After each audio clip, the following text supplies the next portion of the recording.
When I research strategies, I like to go back and look at old strategies. I pull them off the shelf and look at some of the strategies from the past.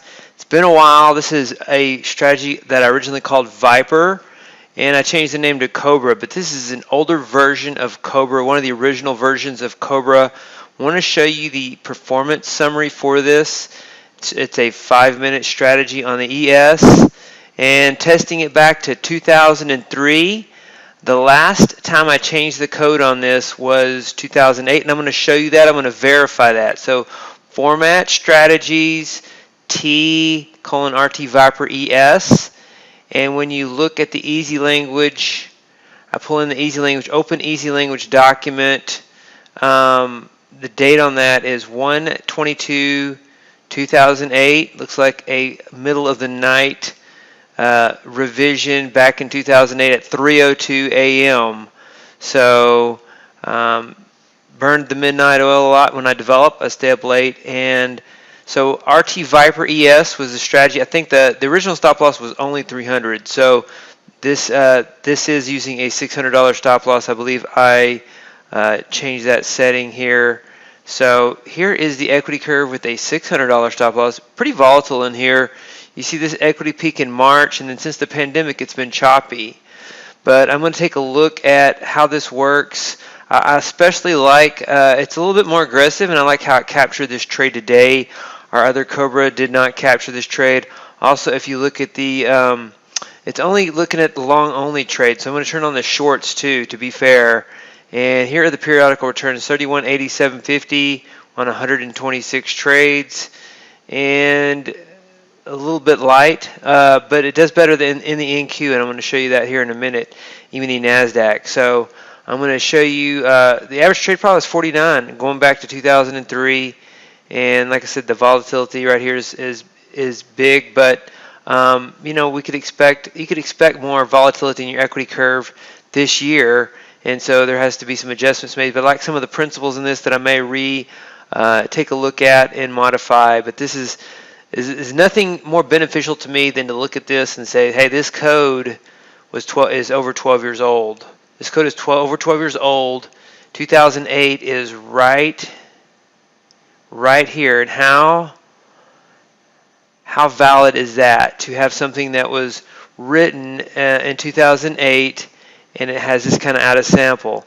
Now, there is no slippage and commission, but there is an upward sloping equity curve with a decent average trade profit. So it's something to work with. The principle applies.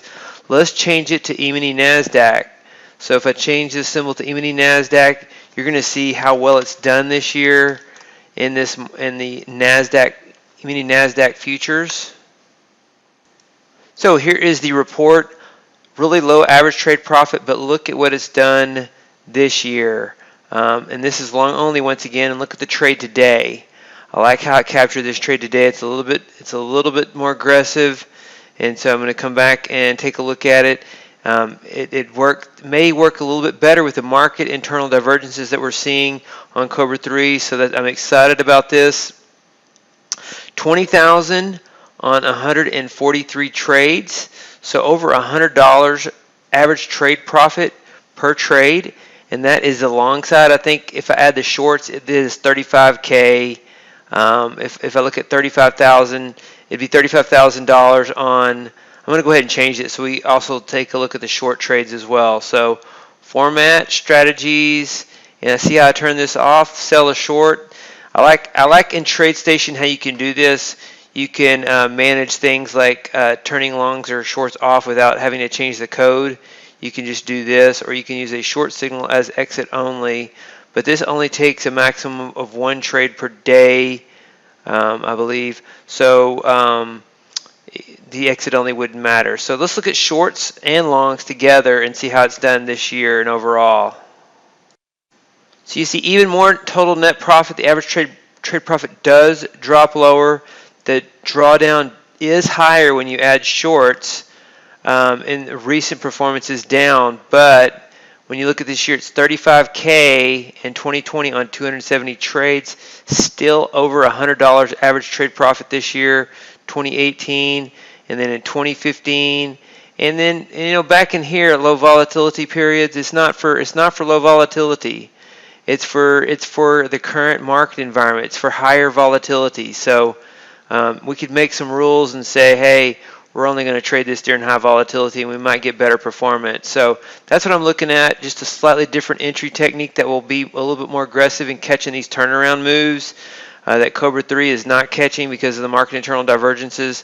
So that's what I'm looking at, learning from the old code, and it's very valid, like I said, to have code that hasn't been changed in 12 years that you still keep track of, and that you're still looking at, and you format the strategy, the same strategy, and you see 35K, 270 trades. Here's the equity curve. Let's zoom in on that a little bit. Where did 2020 start? Here's December of 2019. 2020 started right here. And so, choppy year. Recent performance has struggled, like a lot of systems, but this is something that I'm looking at, and it's very, to me, it's very positive to look back at the history of Cobra 3, and it adds to the validity of this approach when I look at old code like this.